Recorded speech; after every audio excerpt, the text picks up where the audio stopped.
So in the past few days, I was scrolling through social media, and I came across this trade idea involving CeeDee Lamb of the Dallas Cowboys. And of course, right now, the Cowboys and CeeDee Lamb have not been able to come to an agreement on a new deal. And so with that being the case, Bleacher Report decided to throw up some trade ideas. It was put out by Maurice Moton of Bleacher Report. And here's the trade idea. Cowboys receive 2025 first-round pick, 2025 third-rounder, Christian Watson. Packers receive CeeDee Lamb. So it's a trade between the Cowboys and the Packers. And here is what they go on to explain for this trade. In exchange for Watson, a 25-year-old high-upside wideout, the Packers would get a bona fide number one receiver as the rest of their young pass-catching group continues to grow into its own. They have $22.4 million in cap space this year and $16.4 for 2025.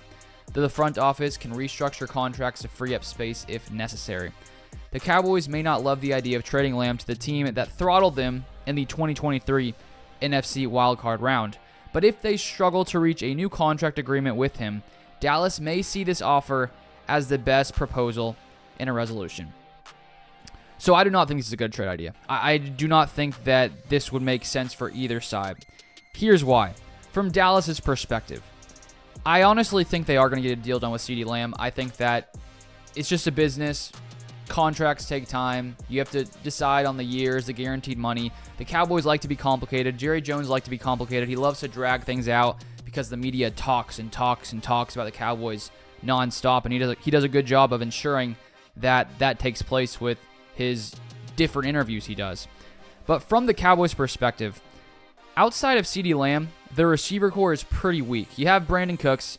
I think he can still be a reliable number two receiver, but he's 30 years old. So he's getting close to probably no longer being productive, getting close to that age cliff that many running backs, many receivers hit in their career. Then your number three receiver, you got Jalen Tolbert, who in his 2 years with Dallas only has 280 receiving yards. And so I think that when you look at Christian Watson, he has the potential to be a very, very good receiver.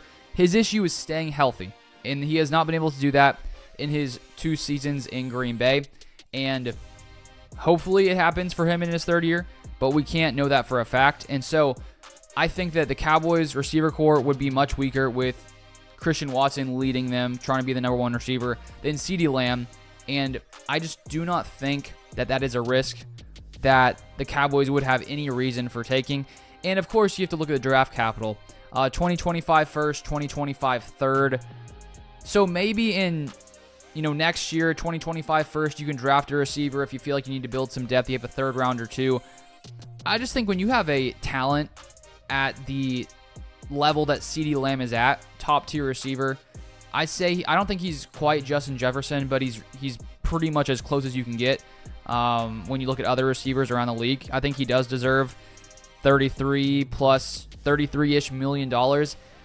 And from the Cowboys' perspective, I just do not think it's worth risking on Christian Watson, who is injury prone, and then having to wait to get that other draft capital and waiting for that to pan out. It's just, I think it will take way too long for this trade to potentially work out when you already have a bona fide number one. So Cowboys' perspective doesn't make sense to me. Packers' perspective, it also doesn't make sense to me for a different reason though, because with the Packers, they brought up how the Packers have a very young receiver core, and the way that the idea was proposed, it was as if that these other guys are still trying to grow and become better receivers, which I think they are. They're all very young, and I think they all have a room to grow. But I think we saw last year at the end of the season for the Green Bay Packers how good this very young receiver core can be. And the fact that the Packers are only paying all these guys, I think it's like the lowest amount of money spent in the entire NFL at the receiver position, and they're getting production as if it's a top 5 unit in the entire NFL. And so, because with CeeDee Lamb, I mean, if he got traded to Green Bay, he would be the Packers' best receiver. I think there's no doubt about that. No shade on any Packers receivers. It's just CeeDee Lamb is a top receiver in the entire NFL. But the fact that he wants a new contract, the Packers would have to pay him the similar amount that he's wanting from Dallas, which is probably, 33 to 35 million. Maybe it's exactly what Justin Jefferson got. And so when you have a good thing that the Packers have going here, where you already know that your young receiver core can get the job done, you're paying them basically pennies on the dollar, and you're getting production like one of the top units in the NFL. I don't get why you would risk all of that and bring in CeeDee Lamb. And then you throw in the fact that you have to give up a 2025 first and 2025 third. That's just not something the Packers would do. Lots of times, they're the team that trades away their top-tier players for top-round picks. You look at Devontae Adams getting traded, getting 1 and 2, trading away Aaron Rodgers, getting some number 2s.